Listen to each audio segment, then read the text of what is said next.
ونستغفره ونؤمن به ونتوكل عليه ونعوذ بالله من شرور أنفسنا ومن سيئات أعمالنا من يهده الله فلا مضل له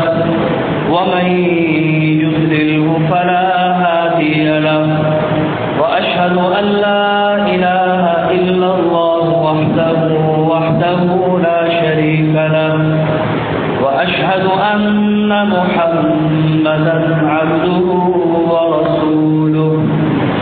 أما بعد فإن خير الحديث كتاب الله وخير الهدي هدي محمد صلى الله عليه وسلم وشر الأمور محدثاتها وكل محدثة بدعة وكل بدعة ضلالة وكل ضلالة في النار. أعوذ بالله السميع العليم وبوجهه الكريم وسلطانه القديم من الشيطان الرجيم. اهدنا الصراط المستقيم صراط الذين أنعمت عليهم. رب اشرح لي صدري ويسر لي أمري واحلل عقدة من لساني يفقهوا قولي. سبحانك لا علم لنا إلا ما علمتنا إنك أنت العزيز الحكيم. اللهم انفعنا بما علمتنا وعلمنا ما ينفعنا وزدنا علما. اللهم إنا نعوذ بك من علم لا ينفع ومن قلب لا يخشع ومن نفس لا تشبع ومن دعوة لا تسمع. اللهم صل على محمد وعلى آل محمد كما صليت على إبراهيم وعلى آل إبراهيم إنك حميد مجيد. اللهم بارك على محمد وعلى آل محمد كما باركت على إبراهيم وعلى آل إبراهيم إنك حميد مجيد. اللهم أرنا الحق حقا وارزقنا اتباعه وأرنا الباطل باطلا وارزقنا اجتنابه وأرنا الأشياء كما هي. يا معلم إبراهيم علمني ويا مفهم سليمان فهمني. ہر قسم کی حمد و ثنا، تعریف کے کلمات، شکریہ کے کلمات، حمد و ثنا اور مدح کے کلمات صرف اور صرف اللہ رب العزت، اللہ رب العالمین، اللہ احکم الحاکمین وحدہ لا شریک لہ کے لیے ہے. اسی کے ساتھ ہی درود و سلام ہو امام الاولین والآخرین، خاتم النبیین جناب محمد الرسول اللہ صلی اللہ علیہ وسلم کی ذات اقدس پر، ریت کے ذرات سے زیادہ، سمندر کے قطروں سے زیادہ اور رب العالمین کی تمام مخلوقات سے زیادہ صلی اللہ علیہ وعلی آلہ وصحبہ وسلم. مختصر حمد و ثنا کے بعد گزشتہ ہماری گفتگو سورۃ الفاتحہ کے حوالے سے ہو رہی تھی کہ اس سورہ مبارکہ میں اللہ رب العالمین کی حمد بیان ہوئی، اس کی تعریف بیان ہوئی، اس کی ربوبیت کا اعلان ہوا، اس کی رحمت کا تذکرہ ہوا اور اس کی عدالت کے جلوے ہم نے دیکھے. اور پھر اس کی عدالت کے بعد بندہ یہ اقرار کرتا ہے سورۃ الفاتحہ پڑھنے والا کہ میرے رب، میں تیری ہی بندگی کر رہا ہوں اور کرتا رہوں گا اور مدد بھی تجھ ہی سے مانگوں گا، تیرے در کے علاوہ کہیں نہیں جاؤں گا، اس لیے کہ میں بندہ تیرا کہلاتا ہوں. بندگی کے اقرار کے بعد اب بندہ اللہ سے دعا کرتا ہے، اور دعا بھی ایسی کرتا ہے کہ جس میں وہ دنیا بھی مانگ لیتا ہے اور رب سے آخرت بھی مانگ لیتا ہے۔ حدیث شریف میں آتا ہے کہ جب بندہ کہتا ہے اهدنا الصراط المستقیم صراط الذین انعمت علیہم، کہ اللہ مجھے سیدھی راہ دکھا دے، ہدایت والا راستہ دکھا دے، اور ان لوگوں کا راستہ دکھا دے جن پر تو نے انعام و اکرام کیے، جو تیرے خاص چنیدہ بندے ہیں، ان خاص لوگوں کے خاص راستے پر مجھے چلا دے۔ تو اللہ رب العالمین فرماتے ہیں، حدیث قدسی ہے، اللہ فرماتے ہیں وَلِعَبْدِي مَا سَأَلَ، میرے بندے اب تو جو مانگے گا تجھے دے دوں گا۔ دنیا میں کاروبار کے لیے بھی ہم ایک دوسرے سے پوچھتے ہیں یا کوئی راستہ بتاؤ کیسے تجارت کریں، اس کام کا، اس فیلڈ کی کوئی چین بناؤ، کوئی راستہ، کوئی ہدایت، کوئی رہنمائی کر دو۔ اور دین کے حوالے سے بھی ہم علماء سے پوچھتے ہیں کہ اس مسئلے کی رہنمائی فرما دیں، یہ مسئلہ بتا دیں تاکہ میں بھٹکنے کے بجائے راہ راست پر رہوں۔ اور راستہ آخرت کا بھی ہوتا ہے، جب ایک بندہ دین پر عمل کر کے ہدایت والے راستے کو اپنا لے تو پھر اس کے لیے آخرت کا راستہ بھی وہ ہدایت والا ہی بن جاتا ہے۔ یہ راستہ، یہ ایک ہی راستہ ہے، اور اس خاص راستے کا مطلب مفسرین نے مختلف بیان کیا ہے کہ اهدنا الصراط المستقیم سے کون سا راستہ مراد ہے۔ کسی نے لکھا کہ اس سے مراد قرآن مجید، کہ قرآن مجید کی تعلیمات پر عمل کرتے جاؤ آپ صراط مستقیم پر چلتے جائیں گے۔ کسی نے لکھا کہ آپ حق والے راستے پر چل پڑو، رب والے راستے پر چل پڑو، وہ آپ کے لیے ہدایت والا راستہ بن جائے گا۔ رشد و ہدایت کی انسان کو ہر لمحہ ضرورت پڑتی ہے۔ اللہ نے اسے سورۃ الفاتحہ میں یہ دعا سکھا دی کہ تو نے میری تعریف بھی کر لی، تو نے میری رحمت بھی دیکھ لی، تو نے میری عدالت بھی دیکھ لی، اب تو نے بندگی میں عاجزی کا اظہار بھی کر دیا، اب تو مانگ کیا مانگتا ہے۔ بندے کو ایک جامع دعا سکھا دی، اهدنا الصراط المستقیم، مجھے سیدھا راستہ دکھا دے۔ صراط مستقیم، مستقیم کہتے سیدھا، بالکل جس میں کوئی اونچ نیچ نہ ہو، کوئی ٹیڑھ پن نہ ہو، بالکل سیدھا راستہ ہو، اسے مستقیم کہتے ہیں۔ اگر آپ پینسل اور اسکیل سے لائن ڈرا کریں تو اسے کہتے ہیں اردو میں خط مستقیم، سیدھی لائن۔ بس یہ مستقیم وہی لفظ ہے کہ وہ ایسا راستہ جو بالکل سیدھا جنت کی طرف جاتا ہو، جو بالکل سیدھا رب کی رضا کی طرف جاتا ہو، جو سیدھا رب کی خوشنودی کی طرف جاتا ہو،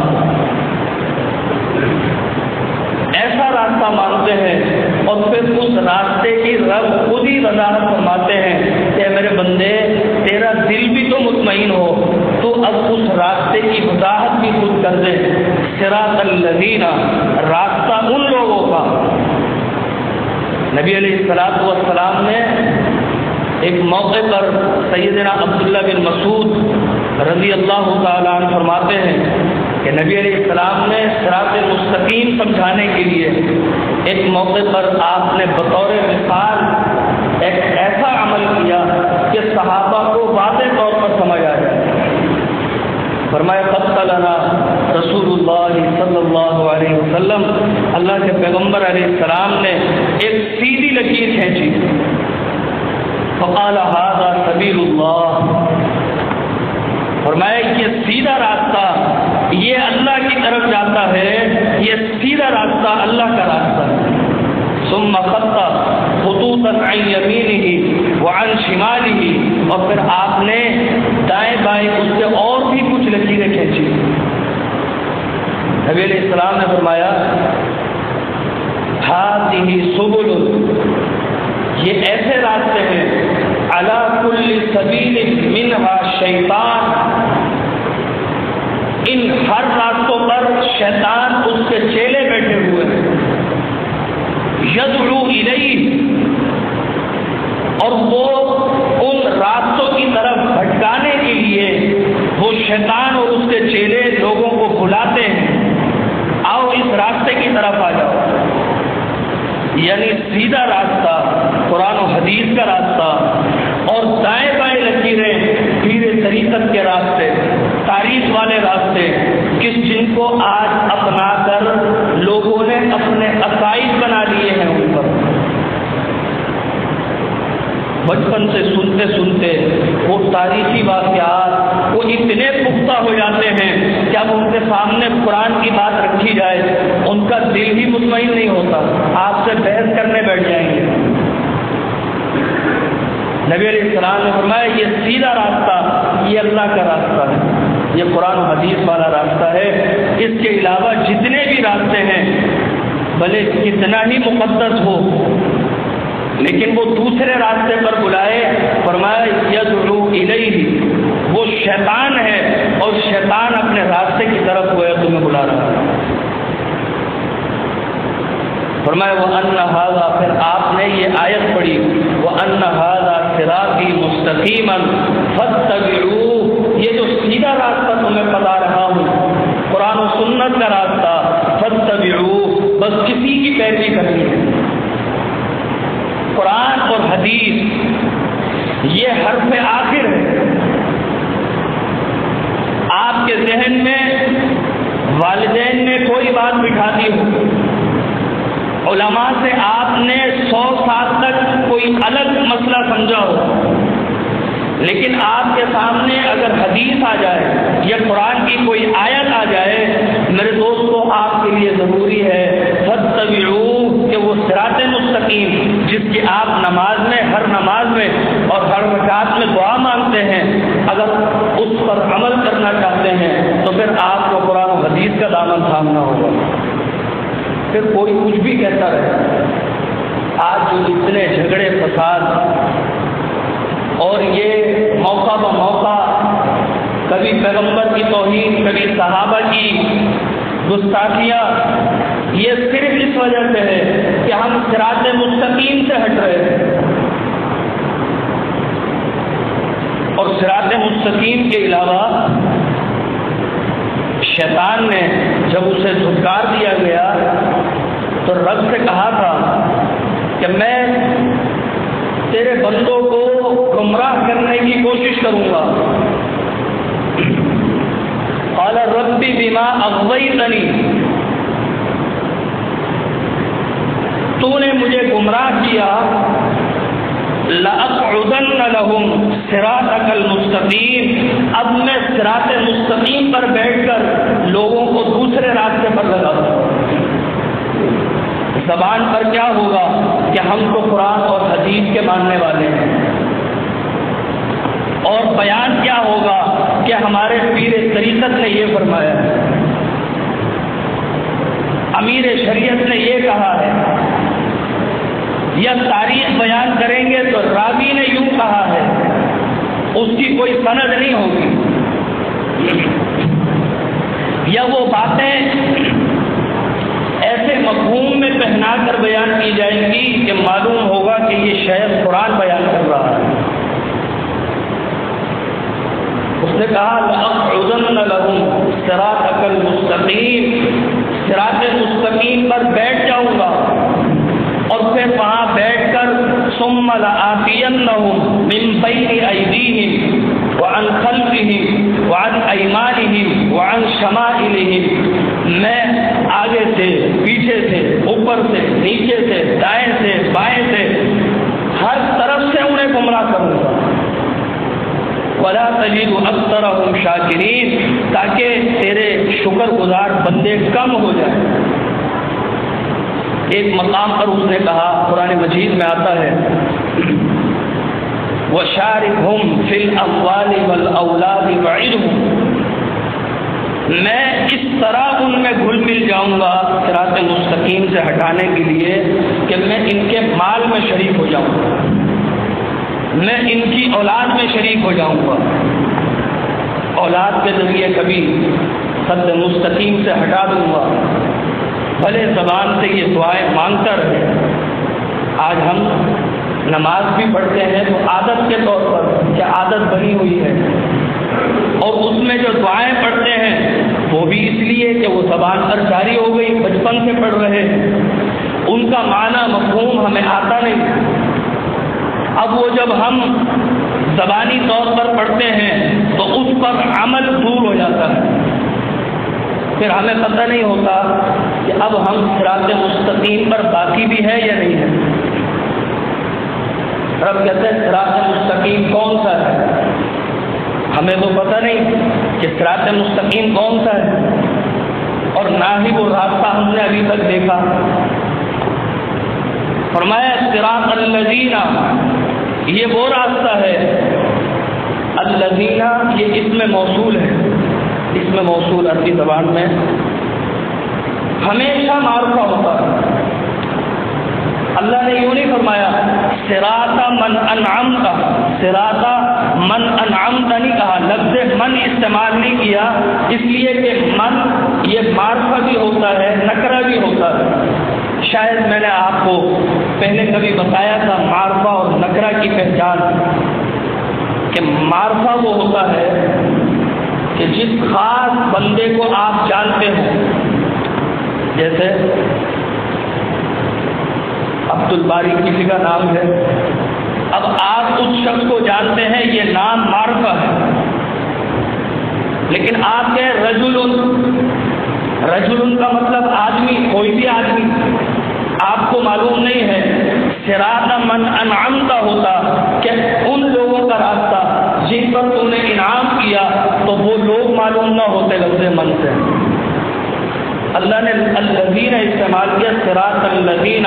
وہ خاص لوگ ہیں جو رب کی نگاہ میں تھے۔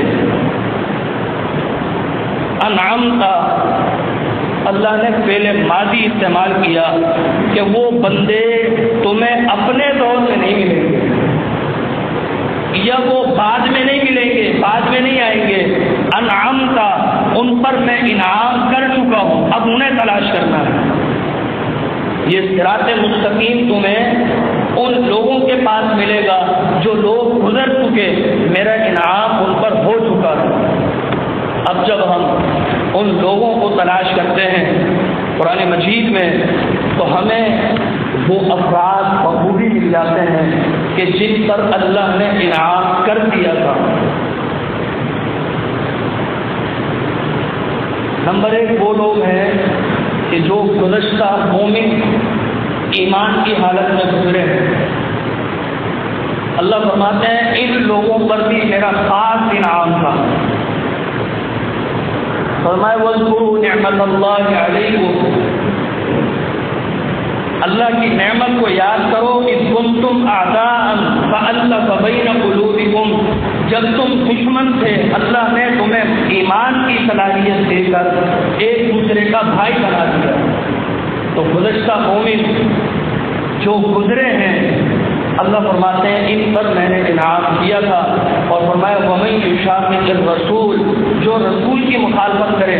وَيَتَّبِعْ غَيْرَ سَبِيلِ الْمُؤْمِنِينَ، اور اب ان ایمان والوں کے راستے کو چھوڑ دے، وہ ایمان والے کہ جن پر نعمت کی تھی اللہ نے، ان کا راستہ چھوڑ دے، نُوَلِّهِ مَا تَوَلَّى، اللہ تو اسے ڈھیل دے دیتے ہیں، جہاں جانا چاہتا ہے چلا جائے، مزاروں پہ جائے گا، خانقاہوں پہ جائے گا، مندروں میں جائے گا، جہاں جاتا ہے چلا جا، رب نے ڈھیل دے دی۔ وَنُصْلِيهِ جَهَنَّمَ، لیکن چونکہ ایمان والوں کا راستہ وہ ایمان والے کہ جن پر انعام کیا تھا رب نے، وہ گزر چکے، ان کا راستہ چھوڑ دیا تھا، صراط مستقیم سے ہٹ گیا تھا۔ فرمایا نُوَلِّهِ مَا تَوَلَّى وَنُصْلِيهِ جَهَنَّمَ، اسے میں جہنم میں بھیج دوں گا۔ تو انعمت میں پہلے لوگ وہ مومن ہیں، دوسرے لوگ کہ جن کے بارے میں اللہ فرماتے ہیں میں نے ان پر بھی انعام کیا تھا، وہ انبیاء ہیں، وہ صدیقین ہیں، وہ شہداء اور صالحین ہیں۔ فرمایا میں نے ان پر انعام کیا، انہیں ایمان جیسی دولت عطا کی، انہیں اسلام جیسی دولت دی تھی۔ فرمایا وَمَن يُطِعِ اللَّهَ وَالرَّسُولَ، جو اللہ اور اس کے رسول کی اطاعت کرتا ہے، فَأُولَٰئِكَ مَعَ الَّذِينَ، یہ ان لوگوں کے ساتھ ہوگا، انعم اللہ علیہم، کہ جن پر اللہ نے انعام کیا تھا، وہ انعام یافتہ لوگ، من النبیین، وہ نبیوں میں ہیں، وہ انبیاء ہیں، وہ صدیقین، اور وہ سچے لوگ ہیں، سچائی کا ساتھ دینے والے لوگ ہیں، وہ شہداء، دین کی سربلندی کے لیے جانوں کے نذرانے پیش کرنے والے ہیں،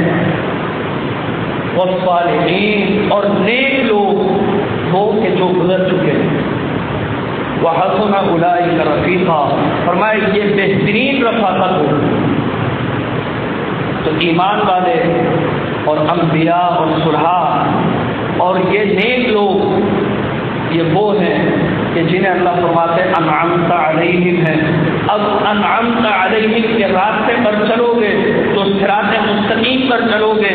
اب اس راستے کو چھوڑ دو گے، انعمت علیہم کو ہی چھوڑ دو، جن پر انعام کیا گیا انہی کو چھوڑ دو، بلکہ چھوڑنا تو دور کی بات، انہیں سب کو شتم کا نشانہ بنا دو، تو پھر اس زینت صراط المستقیم پر نہیں ہو سکتے۔ آج ہم دیکھتے ہیں کہ موجودہ معاشرے میں کیا ہو رہا ہے، لوگوں نے ان کا راستہ چھوڑ دیا کہ جنہیں انبیاء کہا جاتا ہے، کہ جو رب کے چنیدہ لوگ، جو صحابہ کی صورت میں ہم سے پہلے گزر چکے ہیں، آج ان کا راستہ چھوڑ دیا گیا ہے۔ پیارے پیغمبر علیہ السلام فرماتے ہیں ان اللہ نظر من قلوب العباد، اللہ نے اپنی نظر بندوں کے دلوں پر پھیری اور پھر ان بندوں کے دلوں میں ان خاص دلوں کو فوجد قلب محمد خیرا، ان میں سب سے بہترین دل اور سب سے بہترین جذبہ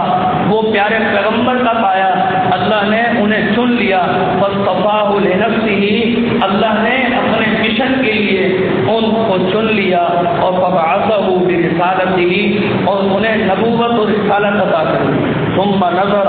پھر اللہ نے دوبارہ نظر عنایت فرمائی، نظر رحمت فرمائی، فوجد، ثم نظر فی قلوب العباد، انبیاء کے بعد پھر لوگوں کو دیکھا کہ ان کے بعد جن کے دل پیور ہے، بالکل صاف و شفاف ہیں، فوجد قلب اصحابہ، تو اللہ نے پیغمبروں کے صحابہ کو دیکھا کہ ان کے دل بالکل صاف ہیں، فوجد، تو اللہ نے انہیں بھی چن لیا، فجعلہم وزراء نبیہ، اور ان صحابہ کو پیغمبر کا وزیر بنا دیا۔ یہ وہ لوگ ہیں کہ جن کے دل صاف، جن پر رب نے نعمتیں کر دی، اپنی نعمتوں کی برکھا برسا دی تھی، یہ وہ لوگ ہیں۔ آج لوگ سڑکوں پر واضح طور پر ان انعام یافتہ لوگوں کو کہ جو صراط مستقیم پر تھے، جن کے راستے کو اپنانا ہمارے لیے ضروری تھا، آج لوگ ان کے خلاف گواہ درازی کر رہے ہیں۔ کبھی پیغمبر علیہ السلام کی شان میں گستاخی، اور آج وہ غیرت ایمانی بھی ہم میں نہیں رہی، اس لیے کہ ہم قرآن کو اور حدیث کو جانتے ہی نہیں، ہمارے پاس لے دے کر صرف تاریخ بچی ہے، تاریخ۔ قرآن کیا کہتا ہے ہمیں اس سے کوئی سروکار نہیں، حدیث کیا کہتی ہے ہمیں کوئی سروکار نہیں۔ ہاں تاریخ میں یوں آیا ہے، آپ کسی کے سامنے کوئی بات بیان کر دیں، میرے دوستو یاد رکھیے ایک بات، کہ اگر کوئی شخص تاریخ کا جان بوجھ کے انکار جان بوجھ کے انکار کر دے، کسی بھی واقعے کا جان بوجھ کے انکار کر دے وہ کافر نہیں ہو سکتا، لیکن اگر قرآن کا یا حدیث کا انکار کر دے میرے دوستو پھر وہ کفر کے درجے میں چلے جاتا ہے۔ آج ہم کیا کرتے ہیں، ہم تاریخ سن کے، واقعات سن کے، ایسے واقعات، کبھی کربلا کا واقعہ، کبھی سیدنا علی اور معاویہ کے درمیان جنگ جمل اور جنگ صفین کا واقعہ، ایسے واقعات سن کر ہم واضح طور پر یہ کہنے لگ جاتے ہیں صحابہ کے درمیان جنگ ہوئی بھائی۔ آپ کہتے ہیں بھائی صحابہ کے درمیان جنگیں نہیں ہو سکتی، کیا بات کر دی آپ نے، ہم تو بچپن سے سن رہے ہیں، یعنی ہو ہی نہیں ہے۔ اس طرح حیرانگی ہوتی ہے کہ جیسے آپ نے کوئی دنیا کا 8واں عجوبہ ان کے سامنے لا کے رکھ دیا۔ ایمان اتنا کمزور ہو گیا کہ قرآن اور حدیث کی بات ایکسیپٹ کرتے ہوئے تردد ہوتا ہے دل میں کہ یہ کیسے ممکن ہے، یعنی صحابہ کے درمیان ایسا کچھ ہوا ہی نہیں۔ میرے دوستوں بزرگوں، اگر آپ تاریخ کا مطالعہ کریں تو تاریخ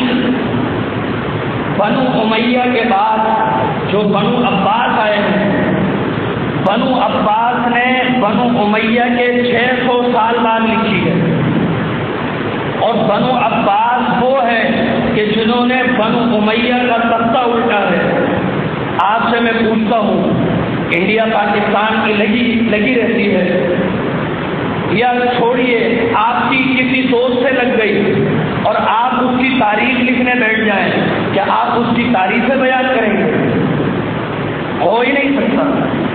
ہاں، اسے سچا ثابت کرنے کے لیے، اس کہانی میں ٹوئسٹ پیدا کرنے کے لیے آپ ایک خوبی بیان کر دیں گے، لیکن 4 برائیاں لازمی بیان کریں گے۔ بنو امیہ یہ اموی خاندان سے ہے، اور ان کا تعلق بنو عدی سے ہوتا ہے، اور بنو عدی قبیلے کے امیر معاویہ ہیں اور سیدنا عمر ہیں۔ اب آپ خود اندازہ لگا لیں، تاریخ آپ کو گھما پھرا کے کہاں تک لے جاتی ہے، اور پھر سیدھے سادے لوگ جب وہ تاریخ سنتے ہیں تو پھر وہ کبھی امیر معاویہ کو سب و شتم کا نشانہ بناتے ہیں، کبھی سیدنا عمر کے خلاف اپنی زبان کھولتے ہیں، کبھی ابو بکر صدیق کے خلاف، کبھی اس تاریخ میں لکھا ہوا ہے کہ وہ عمارت پہ لڑتے جھگڑتے تھے۔ حیرت ہوئی مجھے کہ تاریخ میں 2 واقعے ملے، دونوں میں عمارت کا مسئلہ ہے۔ ایک جگہ پر ایک قطرہ خون بہے بغیر عمارت کا مسئلہ حل ہو گیا، اور دوسری طرف صحابہ کے درمیان جنگیں ہو گئی، اور ایک بھی نہیں 2 جنگیں۔ مسئلہ کیا ہے؟ تاریخ آپ کو حقائق نہیں بتاتی، یہ رب ہمیشہ سے ہے اور ہمیشہ رہے گا۔ اس رب نے ہمیں قرآن دیا ہے، وہ حقیقت پر مبنی ہے۔ قرآن کیا کہتا ہے؟ والذین اتبعوہم بإحسان رضی اللہ عنہم ورضوا عنہ۔ یہ وہ لوگ ہیں کہ جنہوں نے احسان والا معاملہ کیا تھا، اللہ ان سے راضی ہو گیا، وہ رب سے راضی ہو گئے۔ کیا رب جھگڑالو لوگوں سے راضی ہوگا جو آپس میں اتنا جھگڑے کہ ایک دوسرے کی جان لے لیں؟ جس جان لینے کو رب نے حرام قرار دیا ہے وہ ایسا کام کرے، اور رب قرآن میں کہتے ہیں رضی اللہ عنہ ورضوا عنہ۔ رب العالمین فرماتے ہیں محمد رسول اللہ والذین معه اشداء علی الکفار۔ یہ اللہ کے پیغمبر ہیں، محمد علیہ السلام اللہ کے رسول ہیں۔ والذین معه اشداء علی الکفار، اور آپ کے جو صحابہ ہیں صراط مستقیم پر چلنے والے ہیں نا، صراط مستقیم پر چلتے ہیں۔ فرمایا معه اشداء علی الکفار، یہ کافروں پر بڑے سخت ہوتے ہیں، منافقوں کی جان لینے کو آ جاتے ہیں، کسی کی حیث قبول نہیں کرتے کیونکہ ان کے پاس تاریخ نہیں تھی۔ صحابہ اکرام کے پاس قرآن اور سنت تھی، قرآن اور حدیث، اس کے علاوہ کچھ نہیں تھا، وہ صراط مستقیم پر رہے۔ ہمارے پاس کیا آ گیا؟ قرآن و سنت کو ایک طرف رکھ دیا، قرآن کو ہندوستان میں بند کر کے اوپر رکھ دیا، حدیث کو کوئی جانتا نہیں۔ اب لے لے کے تاریخ بچتی ہے، تاریخ کا مطالعہ بڑے شوق سے ہوتا ہے، فلاں کہانی میں وہ کیوں کر دیا اس طریقے سے۔ یعنی آپ کبھی واقعہ کربلا سنیں، ایک بندے نے لکھا تھا کہ واقعہ کربلا 10 افراد سے سن لیں، 2 افراد میں بھی یکسانیت پیدا ہو۔ اس نے کہا مجھے پھانسی میں لٹکا تھا، کوئی کہتا ہے حسین کی گردن پہ تیر لگا، کوئی کہتا نہیں سینے پہ لگا تھا، اور سب کے پاس کوئی راوی نہیں ہے، راوی کہتا ہے کہ یوں ہو گیا، جبکہ حدیث کی پوری سند ہوتی ہے، پورے واسطے ہیں کہ اس نے اس سے سنی، اس نے اس سے سنی، اور اگر درمیان میں کوئی راوی کمزور آ جائے، اس نے کبھی جھوٹ بولا ہو یا اس کو بھولنے کی بیماری ہو، وہ حدیث صحیح طرح دے کر ہٹا دی جاتی ہے، کیونکہ یہ حدیث رسول کا معاملہ ہے، اس میں سچی باتیں لینی ہے، لوگوں میں فساد پڑا ہو سکتا ہے، لیکن تاریخ جس کی کوئی حقیقت نہیں اور لکھی بھی 600 سال کے بعد، کم از کم 6 پیڑھیاں تو ختم ہو ہی گئی ہوں، 6 نسلیں تو اگر 100 سال تک بھی جیے ہوں، 6 نسلیں تو ختم ہو گئی۔ 6 نسلوں کے ختم ہونے کے بعد بنو امیہ کی تاریخ لکھی جائے، میرے دوست کو کیا وہ واضح صداقت کے ساتھ ہوگی؟ فرمایا رحماء بینہم، یہ صحابہ ایک دوسرے سے محبت کرتے ہیں، تاریخ کہتی ہے نہیں جنگ کرتے ہیں۔ مسئلے 2 خلافت کے،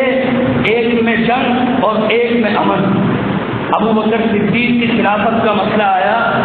اندرونی طور پر بھی سازشیں چل رہی تھی، منافقین لگے ہوئے تھے، بیرونی طور پر قیصر و کسریٰ اور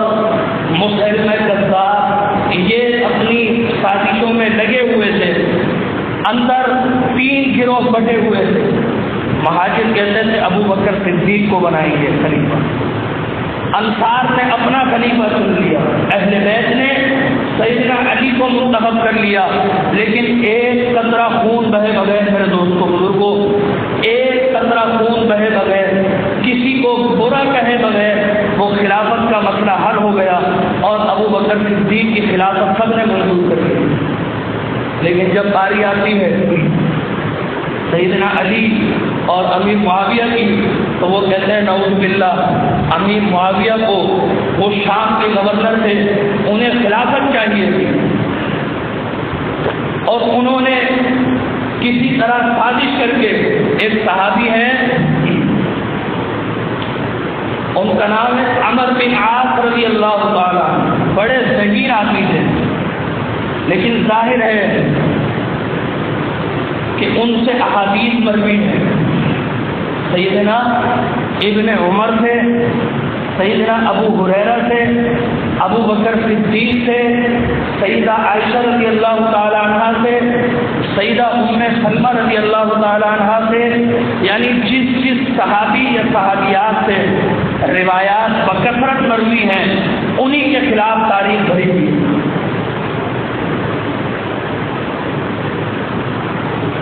کہتے ہیں امیر معاویہ نے عمر بن عاص سے مشورہ کیا کہ کسی طرح سیدنا علی کی خلافت کو ختم کیا جائے،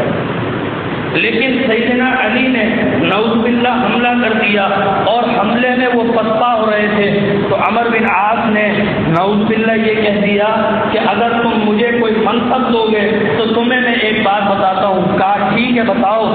کہنے لگے قرآن اپنے نیزوں پر لے جاؤ اور کہو ہم اس کو حکم مانتے ہیں، جنگ رک جائے گی اور تمہیں فتح مل جائے گی۔ یہ تاریخ کہتی ہے، اور اللہ کیا فرماتے ہیں کہ ان صحابہ کے دلوں میں کینہ، بغض، عداوت، چال بازیاں نہیں تھی۔ سورہ سورۃ الحجرات میں اللہ رب العالمین فرماتے ہیں یہ میرے صحابہ ایسے ساتھ دل والے تھے، اولئک الذین امتحن اللہ قلوبہم بالتقوی، میں امتحان لے چکا ہوں، لوں گا نہیں، امتحانہ فعل ماضی ہے، میں ان کا امتحان لے چکا، قلوبہم بالتقوی، ان کے دلوں میں صرف تقوی ہے، ایک دوسرے سے محبت ہے۔ فرمایا اولئک هم الراشدون، یہ لوگ ہدایت والے ہیں، اولئک هم الفائزون، یہ لوگ حقیقت میں کامیاب لوگ ہیں۔ اب ہمیں کامیابی کا فارمولہ صرف زبان سے نہیں ملے گا کہ ہم نماز میں طوطے کی طرح رٹتے رہیں اہدنا الصراط المستقیم صراط الذین انعمت علیہم، ہمیں وہ راستہ بھی تلاش کرنا ہے اور اس راستے پر چلنے والے بھی تلاش کرنے ہیں۔ وہ راستہ کون سا؟ وہ راستہ قرآن و سنت کا ہے، اور اس راستے پر چلنے والے پیغمبر اور آپ کے صحابہ ہیں کہ جن کے بارے میں نبی علیہ السلام نے فرمایا کہ ان سے محبت رکھنا ایمان کا حصہ قرار دیا ہے، ان سے محبت ہی صرف۔ آپ جب چلیں گے تو فضیلتیں الگ ملیں گی اس راستے پر چلنے کی، صرف دل سے محبت رکھنا بھی ایمان کی علامت ہے۔ نبی علیہ السلام فرماتے ہیں آیت الایمان حب الانصار، ایمان کی نشانی یہ ہے کہ بندہ انصار سے محبت کرنے لگے۔ والذین تبوؤوا الدار والایمان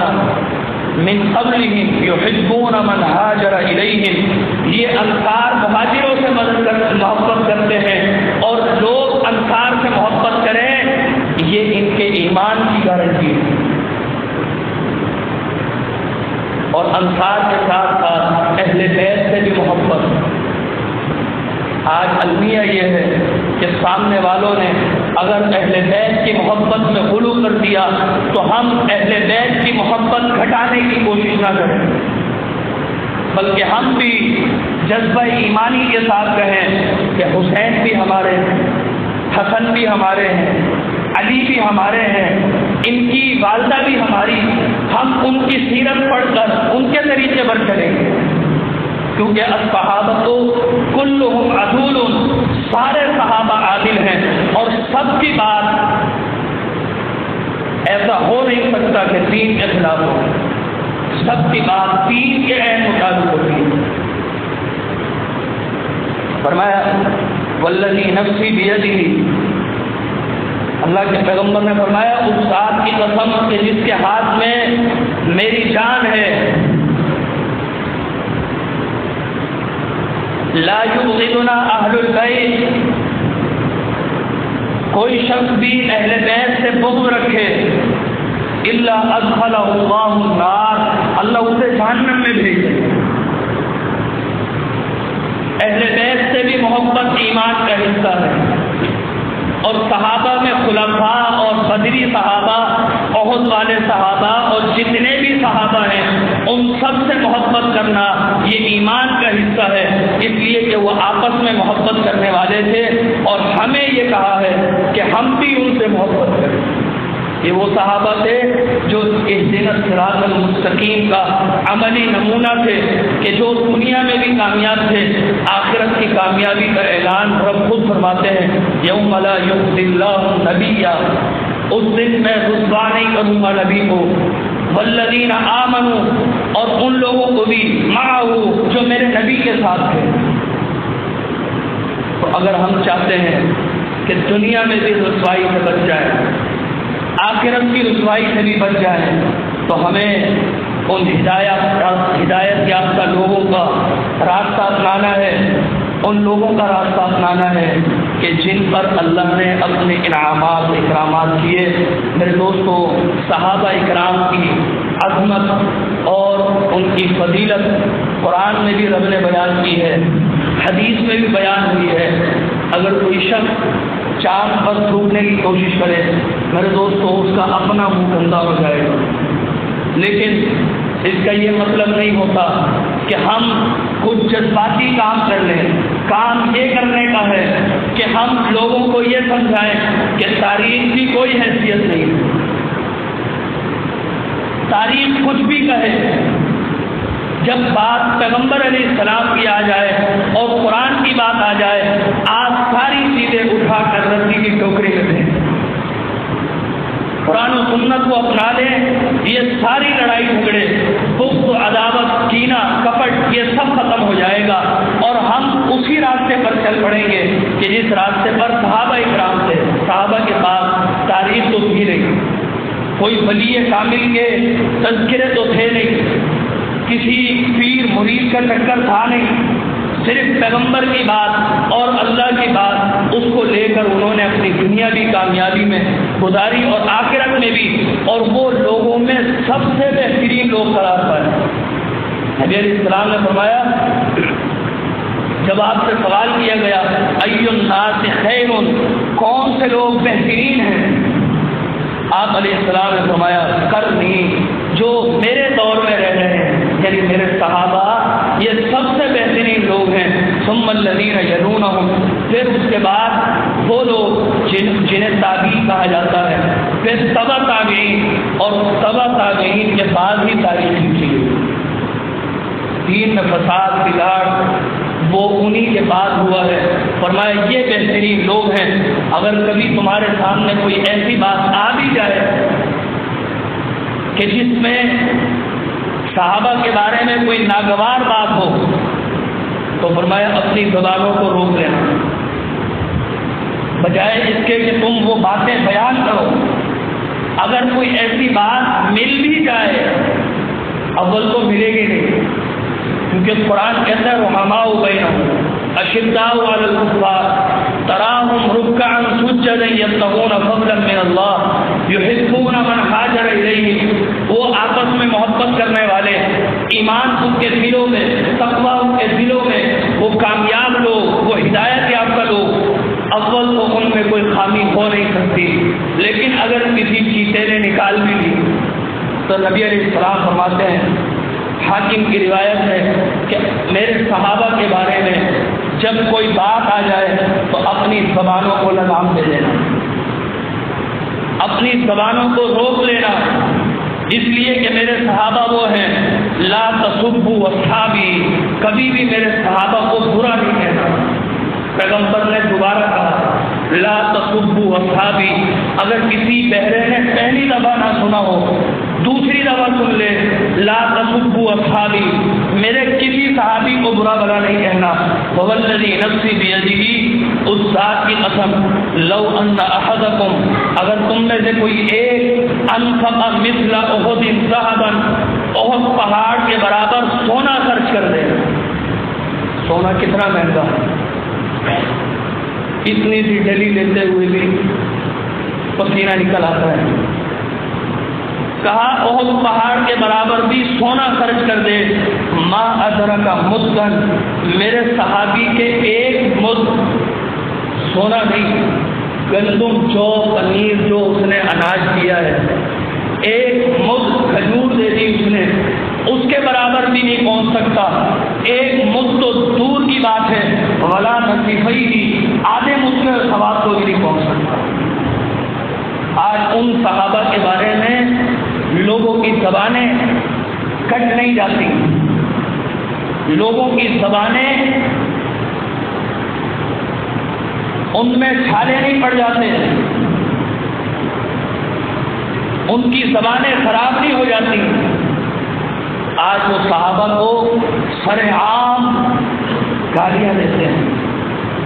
انہیں برا بلا کہتے ہیں، اس لیے کہ وہ دین جو ہم تک پہنچا ہے، صراط مستقیم قرآن میں ہے، لیکن صراط مستقیم حقیقت میں ہے کیا، کیسا عمل ہے، وہ صحابہ سے ہم تک پہنچا ہے. غیر مسلموں نے یہ سازش کی اور اب بھی یہ سازش کے تحت ہوا. جو میڈیا پر اور کھلے عام صحابہ کی توہین ہوئی، وہ ایک پورا پلانٹڈ گیم تھا. اس لیے کہ اگر صحابہ کو مشکوک بنا دیا جائے، دین پورا مشکوک ہو جائے. اور صحابہ میں بھی ان صحابہ کو مشہور بنانے کی کوشش ہے کہ جن سے سب سے زیادہ روایات مروی ہیں۔ امام ابو زرع جو امام بخاری کے استاد ہیں، انہوں نے الکفایہ فی علم روایہ میں یہ بات فرمائی ہے، اذا رأیت الرجل، جب تم کسی شخص کو دیکھو، یتنقص احدا من اصحاب رسول اللہ، کہ وہ اللہ کے پیغمبر کے کسی صحابی کی تنقیص بیان کر رہا ہے، گستاخی کر رہا ہے، فاعلم انہ صدیق، تو یہ جان لو کہ وہ شخص زندیق ہے، اس کا اسلام سے کوئی تعلق نہیں ہے، وہ پورے دین پر حملہ کر رہا ہے، دین پر حملے کی وجہ سے ہی جہاد ہوتا ہے اور کافر کو جہنم واصل کیا جاتا ہے۔ فرمایا وہ زندیق ہے، وذالک، اور یہ اس لیے وہ لوگ کرتے ہیں، ان الرسول عندنا حق، کہ ہمارے پاس پیغمبر کی حدیثیں واضح طور پر پہنچ چکی ہیں، والقرآن حق، اور ہم حدیث کے ساتھ قرآن کو بھی حق سمجھتے ہیں، وانما ادى الینا ھذا القرآن والسنن، ہم قرآن پر ہی عمل کرتے ہیں اور حدیث پر ہی عمل کرتے ہیں، صحابہ کے طریقے کو فالو کرتے ہیں، کیونکہ صحابہ بھی اسی طریقے کو فالو کرتے تھے۔ اگر کوئی شخص انہیں سب و شتم کا نشانہ بنائے تو پھر یہ سمجھ لینا کہ وہ زندیق ہے، وَأَنَّهُ يَجْرَحُونَ شُهُودَنَا، اور وہ دین کو مشکوک بنانا چاہتا ہے۔ تو اگر کبھی بھی صحابہ کے بارے میں کوئی زبان درازی کرے تو بجائے اس کے کہ ہم جذباتیت کو اپنائیں، ہم تعمیری کام کریں، جتنی پاور سے وہ گستاخیاں کریں ہم اتنی پاور سے تاریخی تعمیری کام کر کے دکھائیں، لوگوں میں قرآن و سنت کی تعلیمات اجاگر کریں، لوگوں کو سمجھائیں۔